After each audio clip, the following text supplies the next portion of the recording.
ایک دور دراز گاؤں میں حسن نامی ایک محنتی کسان رہتا تھا۔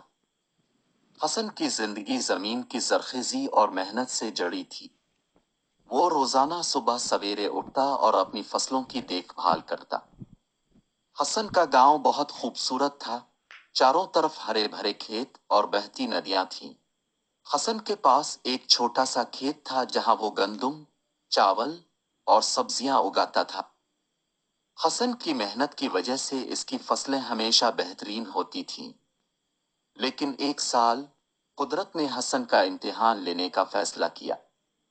ایک خوفناک قحط پڑ گیا، بارشیں نہیں ہوئیں اور زمین خشک ہو گئی۔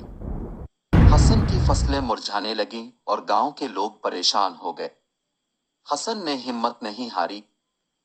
اس نے اپنے دوستوں سے مشورہ کیا اور فیصلہ کیا کہ وہ اپنی زمین کو بچانے کے لیے ایک نیا طریقہ اپنائے گا۔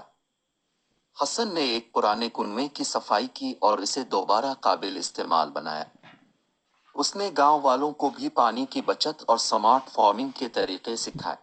حسن کی محنت اور نیکی کی وجہ سے گاؤں والوں نے اس کی مدد کی۔ سب نے مل کر کنویں کا پانی کھیتوں تک پہنچانے کے لیے ایک نیا نظام بنایا۔ اس کی مدد سے نہ صرف حسن کی فصلیں بلکہ پورے گاؤں کی فصلیں دوبارہ ہری بھری ہو گئیں۔ حسن کی محنت اور ذہانت کی کہانی دور دور تک پھیل گئی۔ گاؤں کے لوگ حسن کی تعریف کرتے نہیں تھکتے تھے۔